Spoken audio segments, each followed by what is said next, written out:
Depression के इलाज में दवाइयों का कितना महत्व है, दवाइयों का कितना रोल है, आज की इस वीडियो में यही जानेंगे। इलाज के दो तरीके मुख्यतः माने गए हैं, एक है एक्टिव तरीका और दूसरा है पैसिव तरीका। जो एक्टिव तरीका है वो खुद प्रयास करके डिप्रेशन से बाहर आना होता है और दूसरा जो पैसिव तरीका है वो है दवाइयों का। आप दवाइयां ले रहे हैं और डिप्रेशन से आप बाहर आ जाते हैं। लेकिन दवाइयों का रोल कितना है, क्या दवाइयां आपको डिप्रेशन से बाहर लाती हैं? इस विषय में बहुत सारी रिसर्च भी हुई है, बहुत सारी बातें भी हैं। कुछ बातें इस वीडियो में भी हम करेंगे। तो मेरा जो व्यक्तिगत अनुभव या व्यक्तिगत मत है दवाइयों के बारे में वो ये है कि जैसे आप एक कुएं में गिर गए हो और कुआं काफी गहरा है, तो उस समय आपको बाहरी सहायता की जरूरत है कि आपको कोई रस्सी कुएं के अंदर पकड़ा दे और आप उस रस्सी को पकड़ो और बाहर आ जाओ, या कोई क्रेन से आपको ऐसे पकड़ के बाहर निकाल लिया जाए। तो जैसे क्रेन से बाहर निकाल लिया जाता है वैसे ही दवाइयां क्या करती हैं। जब आप सीवियर डिप्रेशन में चले गए हो, अर्थात आपके डिप्रेशन की अवस्था बहुत क्रिटिकल हो गई है, आपके मन में सुसाइड वाले विचार आ रहे हैं, ना खाना ना पीना, बिल्कुल आप एकदम सुस्त पड़ चुके हो, आपको बोलना अच्छा नहीं लगता, आपको सुनना भी अच्छा नहीं लगता है। क्योंकि सीवियर डिप्रेशन में अगर कोई काउंसलर थेरेपिस्ट कुछ बताता है तो वो डिप्रेशन पीड़ित सुन के भी राजी नहीं है, उसको सुन के भी अच्छा नहीं लगता है, उसे बुरा लगने लग जाता है। तो अगर आपकी अवस्था ये है तो आप समझ लीजिएगा कि आप गहरे कुएं में गिर चुके हो और उस समय आपको एक क्रेन से ही बाहर निकाला जा सकता है कि क्रेन आपको पकड़े और निकाल दे। तो वो क्रेन का काम करती है दवाइयां। दवाइयों की सहायता से ऐसे ही डिप्रेशन से बाहर निकाला जाता है। लेकिन अब आप दूसरी सिचुएशन की कल्पना करें, आप गहरे गड्ढे में गिर गए हो लेकिन उस समय भी आप आवाजें सुन सकते हो, दूसरों की बातें सुन सकते हो, और उस समय कोई थेरेपिस्ट आता है या कोई भी सामान्य इंसान, वो थेरेपिस्ट का रोल ही है, वो ये बताता है कि भाई ऐसा करो कि सामने देखो, सामने कुछ पौड़ियां बनी हुई हैं, आप उन पौड़ियों को मजबूती से पकड़ें और जैसे पकड़ें फिर नीचे नीचे वाली पौड़ी पर पैर रखते जाएं और फिर एक एक पौड़ी जो ऊपर वाली है उसे पकड़ते जाएं और उसे आप बता रहे हैं, उसे आप पूरा समझा रहे हैं कि फिर पैर ऊपर उठाओ, फिर ऐसे कर करके आप उसे, या जो कुएं में गिरा था उसे बाहर निकाल लेते हैं। तो ये रोल रहा थेरेपिस्ट का, काउंसलर का, कि उसने खुद कुछ नहीं किया, उसने सिर्फ आपको दिशा निर्देश दिए कि कैसे कुएं से बाहर आना है। उसी प्रकार थेरेपिस्ट डिप्रेशन से बाहर आने के तरीके बताता है। वो आपको समझता है कि आप गिरे हुए हो, आप परेशानी में हो, आप बहुत बुरा महसूस कर रहे हो, उसको आपकी सिचुएशन का अंदाजा है, आपकी भावदशा का भी अंदाजा है, लेकिन फिर भी वो आपको एक एक कदम आगे बढ़ने की तरफ अग्रसर करवाता है और आपको बताता है कि ऐसे ऐसे कदम बढ़ाओ, ऐसे ऐसे चलो।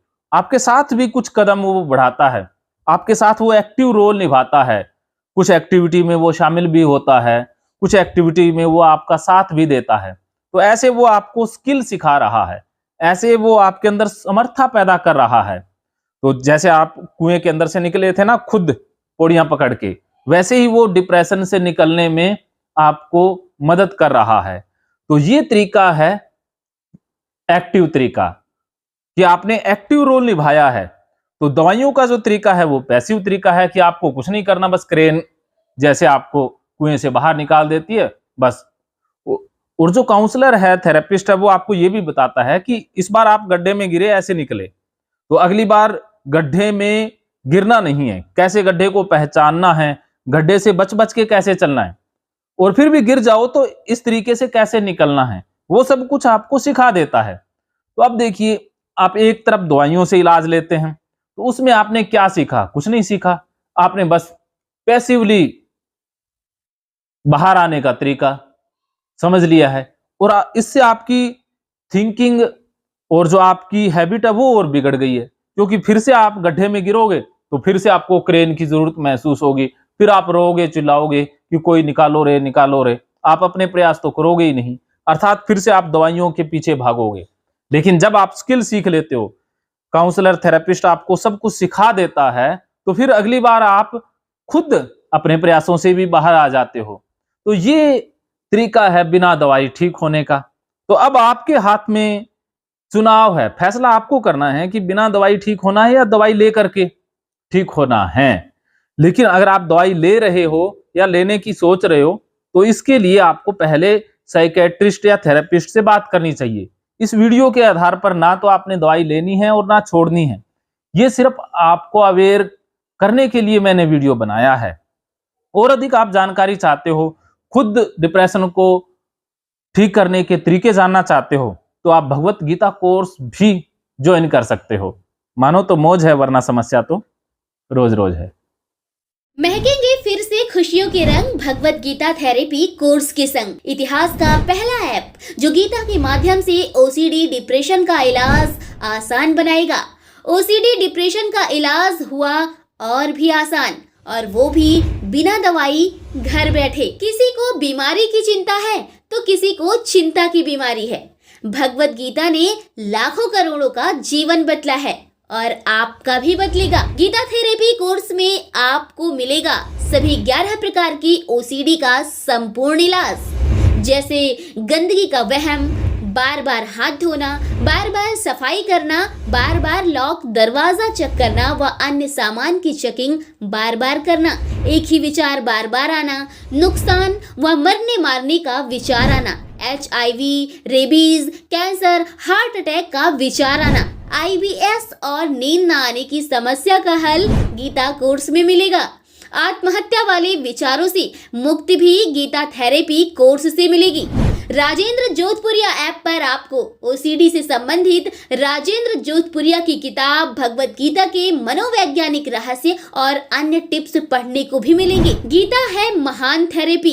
गीता में CBT, हिप्नोथेरेपी, माइंडफुलनेस, ERP व अन्य बहुत सी साइकोथेरेपीज का समावेश मिलेगा। राजेंद्र जोधपुरिया ऐप एक, फायदे अनेक। आज ही प्ले स्टोर से डाउनलोड करें, लिंक डिस्क्रिप्शन में है।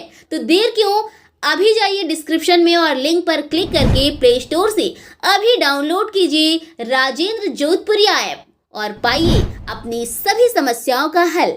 मानो तो मौज है, वरना समस्या तो हर रोज है।